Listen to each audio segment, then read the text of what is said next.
Tabe salamat lingon nalatai, salam sawujud karende malempang, Om Swastiastu. Perkenalkan, nama saya Ipan, saya dari Prodi Pendidikan Agama Hindu, Fakultas Dharma Acarya, semester 3. Berdirinya saya di sini yaitu untuk membuat sebuah video Dharma Wacana atau Pandehen untuk memenuhi tugas dari mata kuliah pengantar acara agama Hindu Kaharingan. Tema yang saya akan bawa pada Pandehen saya kali ini adalah Ritual Bepolas Desa Kinjil, Kabupaten Kota Waringin Barat. Umat Hindu Dharma yang berbahagia, marilah kita panjatkan puja dan puji syukur kita kehadirat Ranying Hatala Langit Ida Sang Hyang Widiwasa, sehingga kita diberikan kesehatan pada hari yang baik ini. Tak lupa rasa syukur saya ucapkan kepada Ranying Hatala Langit Ida Sang Hyang Widiwasa, sehingga saya diberikan kesempatan untuk memberikan Dharma Wacana atau Pandehen pada hari yang berbahagia ini. Umat Hindu Dharma yang berbahagia, setiap suku yang ada di Indonesia tidak bisa lepas dari adat istiadat dan budaya. Dan adat istiadat dan budayanya itu pasti memiliki sebuah ritual yang khas melekat pada suku yang ada dan menjadi sebuah kepercayaan. Setiap suku pasti memiliki norma-norma atau aturan-aturan yang tidak boleh dilanggar. Nah, norma-norma atau aturan-aturan tersebut disebut dengan sebuah pantangan. Apa yang dimaksud dengan pantangan? Nah, secara garis besar, pantangan itu adalah hal-hal yang bertentangan dengan adat istiadat atau norma-norma yang ada di masyarakat yang tidak boleh dilanggar, baik disengaja ataupun tidak disengaja. Nah, namun di setiap suku yang ada di Indonesia ini pasti memiliki ritual untuk membayar atau sebagai sarana untuk berbicara kepada roh leluhur untuk membayar apa yang dilanggar atau sebuah pantangan tersebut.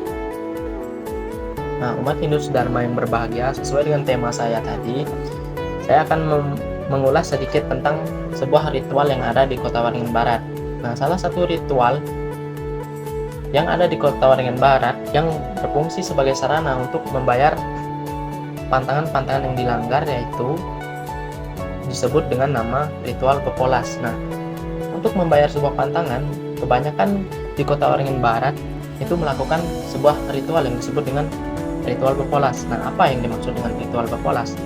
Ritual Bepolas itu adalah ritual yang dimana seorang pemegang meminta tanda atau berkomunikasi kepada sebuah benda yang dianggap mistik oleh masyarakat sana yang disebut dengan bura. Nah, bura ini merupakan benda yang dipercaya didiami oleh para leluhur. Sebelum melakukan ritual Bepolas, orang yang dianggap melanggar harus berada di tempat yang sudah ditentukan. Nah, selanjutnya yang harus disiapkan yaitu adalah sarana dan prasarananya untuk melakukan ritual Bepolas ini, seperti kunyit, pisau, batu, dan tuak. Mungkin 4 benda ini yang harus ada dalam ritual ini, yaitu wajib untuk melakukan ritual ini. Nah, setelah itu seorang yang dianggap sebagai pemegang pantangan akan berbicara dan menjelaskan pantangan-pantangan apa saja yang dilanggar oleh si pelanggar kepada bura ini, atau berbicara di depan benda-benda yang dianggapnya sebagai tempat yang didiami oleh leluhur. Nah, setelah itu dia mulai mengoleskan kunyit, mulai dari kening, pipi, tangan, lutut, hingga telapak kaki. Nah, setelah selesai melakukan itu, si pemegang memberikan pisau kepada si pelanggar untuk digigit lalu diletakkan ke rambut. Nah, hal itu dianggap sebagai berakhirnya sebuah ritual Bepolas ini. Namun seperti yang kita ketahui, ini merupakan tingkatan-tingkatan yang masih kecil. Sebenarnya ritual Bepolas ini memiliki beberapa tingkatan. Jenis-jenisnya yaitu polas besi 10, polas besi 11, polas besi 12, dan polas besi 15. tergantung dengan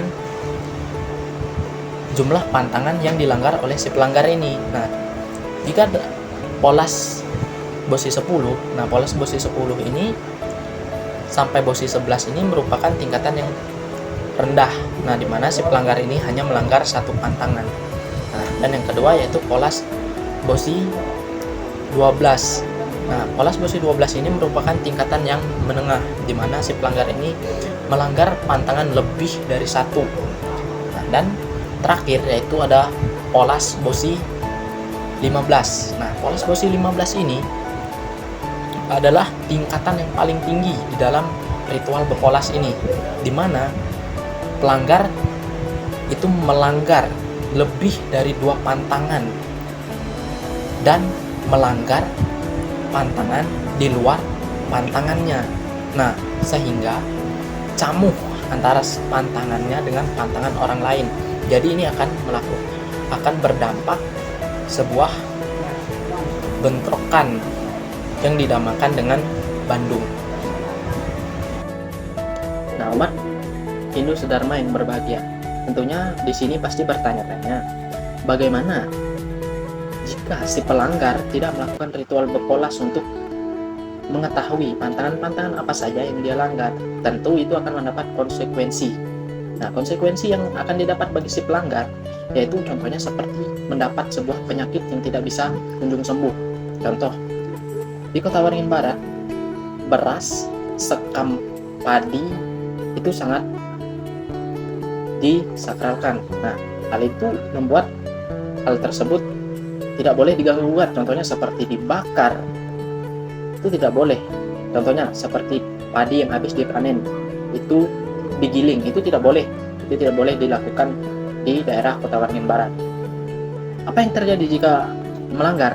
Nah, hal yang akan didapat contohnya seperti penyakit gatal-gatal, batuk, dahak yang tidak kunjung sembuh.